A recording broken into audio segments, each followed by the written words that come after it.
প্রিয় শিক্ষার্থী বন্ধুরা, সোম এডুকেশন ইউটিউব চ্যানেলের আর একটি নতুন ভিডিওতে তোমাদের সবাইকে স্বাগত। উচ্চ মাধ্যমিক 2026 থার্ড সেমিস্টার এবিটিআই টেস্ট পেপারে থাকা রাষ্ট্রবিজ্ঞান বা পলিটিক্যাল সায়েন্সের সেট 4 অর্থাৎ পেজ এসি 147 এর সম্পূর্ণ এমসিকিউর একেবারে নির্ভুল উত্তরের সমাধান নিয়ে আজকের এই স্পেশাল ভিডিও। ইতিমধ্যে তোমাদের 3টি সেটের ভিডিও দিয়ে দেওয়া হয়েছে, তোমরা সেই ভিডিওগুলিও দেখবে। তাহলে শুরু করা যাক আজকের ভিডিওর মূল আলোচ্য বিষয়। 1. মার্শাল পরিকল্পনা কার্যকরী হয়। অপশান সি 1948 খ্রিস্টাব্দে। মার্শাল পরিকল্পনা এটি মার্কিন যুক্তরাষ্ট্রের একটি অর্থনৈতিক সংক্রান্ত নীতি, যেটি মার্কিন রাষ্ট্র সচিব জর্জ সি মার্শালের নাম অনুযায়ী রাখা হয়েছে। এটি 1947 সালে শুরু করা হয় এবং 1948 সালে কার্যকরী হয়। এর উদ্দেশ্য দ্বিতীয় বিশ্বযুদ্ধে ক্ষতিগ্রস্ত ইউরোপের দেশগুলিকে অর্থনৈতিক দিক থেকে সাহায্য করা। এরপর 2. ঠান্ডা যুদ্ধকে গরম শান্তি বলেছেন। Option D Burnett. 3. ন্যাটো গঠিত হয় ড্যাশ খ্রিস্টাব্দে। এর সঠিক উত্তর অপশান ডি 1949 খ্রিস্টাব্দে 4 এপ্রিল। ন্যাটো একটি সামরিক জোট যেটি মার্কিন যুক্তরাষ্ট্রের নেতৃত্বে গঠিত হয়, যার full form north Atlantic treaty organization, এবং এই ন্যাটো জোটের পাল্টা জোট হল ওয়ারশ প্যাক্ট। এরপর 4. ড্যাশ দশকে ঠান্ডা লড়াইয়ের অবসান ঘটে। Option D 1990। ঠান্ডা লড়াই শুরু হয় 1945 সালে এবং শেষ হয় 1990 সালে, কিন্তু আনুষ্ঠানিকভাবে ঠান্ডা লড়াইয়ের অবসান ঘটে 1991 সালে। এরপর 5. বার্লিন অবরোধ যে বছর প্রত্যাহার করা হয়। বার্লিন অবরোধ করেছিল সোভিয়েত ইউনিয়ন মার্কিন যুক্তরাষ্ট্রের বিরুদ্ধে 1948 সালে, কিন্তু এই বার্লিন অবরোধ প্রত্যাহার অর্থাৎ তুলে নেওয়া হয় 1949 খ্রিস্টাব্দে। তাই এর সঠিক উত্তর অপশান বি 1949। এরপর 6. ন্যাটো এর বিরোধী জোটের নাম হলো C Warsaw Pact. Warsaw Pact এটি 1955 সালের 14 মে গঠিত হয় সোভিয়েত ইউনিয়নের নেতৃত্বে। এরপর 7. এখানে একটি স্তম্ভ রয়েছে। এ নাসের, 2 মিশর, B Nehru, 1 Bharat, C Sukarno, 4 Indonesia, D Nkrumah, 3 Ghana. এরপর 8. নিম্নলিখিত সংগঠনগুলির মূল নেতৃত্বদানকারী রাষ্ট্র হল। এখানে 4টি সংগঠন রয়েছে: ন্যাটো, সেন্টো, সিয়েটো, মেডো। এই সংগঠনগুলির প্রতিষ্ঠাতা দেশ হল। এর সঠিক উত্তর অপশান ডি মার্কিন যুক্তরাষ্ট্র। এরপর 9. শান্তির জন্য ঐক্য প্রস্তাব সাধারণ সভায় গৃহীত হয়। অপশান সি 1950 খ্রিস্টাব্দে 3 নভেম্বর। এরপর 10. জাতিপুঞ্জ দিবস হিসেবে পালিত হয়।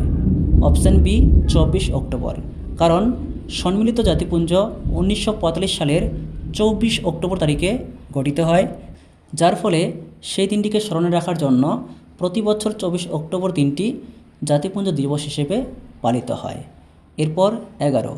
নিরাপত্তা পরিষদের মোট সদস্য রাষ্ট্রের সংখ্যা হল। অপশান সি 15টি, যার মধ্যে 10 অস্থায়ী এবং 5 স্থায়ী। এরপর 12. WHO অর্থাৎ ওয়ার্ল্ড হেলথ অর্গানাইজেশন, যেটি 1948 সালের 7 এপ্রিল তারিখে গঠিত হয়, এর সদর দপ্তর রয়েছে। এর সঠিক উত্তর অপশান এ জেনেভাতে, সুইজারল্যান্ডের জেনেভাতে। এরপর 13. নিচের ঘটনাগুলিকে কালক্রমিকভাবে সাজাও। এই প্রশ্নের সঠিক উত্তর হবে অপশান এ, অর্থাৎ প্রথমে 2, 1, 4, তারপর 3। 2 বলতে লন্ডন ঘোষণা, যেটি 1941 জুন মাসে হয়েছিল। তারপর 1 আটলান্টিক সনদ, এটি 1941 সালের আগস্ট মাসে হয়েছিল। এরপর 4 বলতে ওয়াশিংটন ঘোষণা, যেটি 1942, এবং লাস্ট মস্কো ঘোষণা, যেটি 1943। এরপর 14. এখানে বিবৃতি রয়েছে। বিবৃতি এ, সাধারণ সভার কাজের কোনো আইনগত মূল্য নেই, সত্য, কারণ আর নিজ সিদ্ধান্ত কার্যকর করতে পারে না, এটিও সত্য। এর সঠিক বিকল্প অপশান এ এ এবং আর দুটোই সত্য এবং আর হলো এ এর সঠিক ব্যাখ্যা। এরপর 15 বিশ্বব্যাংকের লক্ষ্য হলো, এর সঠিক উত্তর হবে উপরের সবকটি। এরপর 16 জাতিপুঞ্জের সনদে ড্যাশটি নীতি বর্ণিত হয়েছে, এর সঠিক উত্তর অপশান সি 60টি। 17 নিরাপত্তার প্রাচীন ধারণাটি হলো, নিরাপত্তা দু প্রকার, তার মধ্যে সবচেয়ে প্রাচীন ধারণা কোনটি? প্রথাগত বা ট্র্যাডিশনাল বা ঐতিহ্যগত, অপশান এ। এরপর 18 ঐতিহ্যগত নিরাপত্তার কয়টি উপাদান আছে? এর সঠিক উত্তর অপশান এ 2টি, বাহ্যিক, অভ্যন্তরীণ। এরপর 19 অপ্রথাগত নিরাপত্তার একটি উদাহরণ হলো, এর সঠিক উত্তর অপশান ডি কোভিড-19 এর মোকাবিলা। এরপর 20 দারিদ্র্য প্রাকৃতিক নয়, এটি মনুষ্য সৃষ্ট, বলেছেন অপশান বি নেলসন ম্যান্ডেলা, যিনি দক্ষিণ আফ্রিকার প্রথম কৃষ্ণাঙ্গ রাষ্ট্রপতিও ছিলেন। এরপর 21 বিশ্ব পরিবেশ দিবস পালিত হয়, অপশান এ 5 জুন। 22 কোভিড-19 এর উৎপত্তিস্থল হলো ড্যাশ দেশ, অপশান এ চীন, বিশেষ করে চীনের উহান শহর। এরপর 23 সন্ত্রাসবাদ ড্যাশ নিরাপত্তার কঠিন চ্যালেঞ্জ বা বাধা, এর সঠিক উত্তর অপশান বি অপ্রথাগত।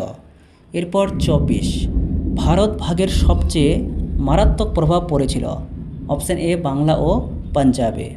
25 উদ্বাস্তু সমস্যার সমাধানের জন্য পুনর্বাসন নীতি ঘোষণা করেন, অপশান এ জওহরলাল নেহরু। 26 ভারত ভক্তির সময় কাশ্মীরের রাজা ছিলেন, অপশান এ হরি সিং, এবং কাশ্মীর 1947-এর 26 অক্টোবরে ভারত ভক্তি হয়।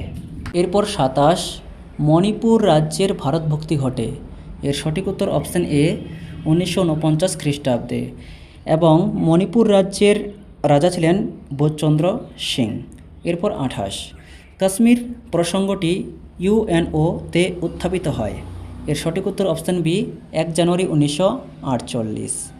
এরপর 29 আঞ্চলিক দল প্রথম সরকার গঠন করে, অপশান সি তামিলনাড়ুতে, এবং সেই দলটি হলো ডিএমকে। ডিএমকে সর্বপ্রথম 1966 সালে তামিলনাড়ুতে রাজ্য সরকার গঠন করে, এবং এটি একটি আঞ্চলিক দল, বিশেষ করে ভাষাভিত্তিক আঞ্চলিক দল। এরপর 30 বর্তমানে ভারতের বৃহত্তম জাতীয় দল হলো, এই প্রশ্নের উত্তর তোমরা কমেন্টে লিখে জানাও। এরপর 31 ভারতের রাজনৈতিক দলের স্বীকৃতি প্রদান করেন, অপশান সি নির্বাচন কমিশন বা ECI, election commission of India.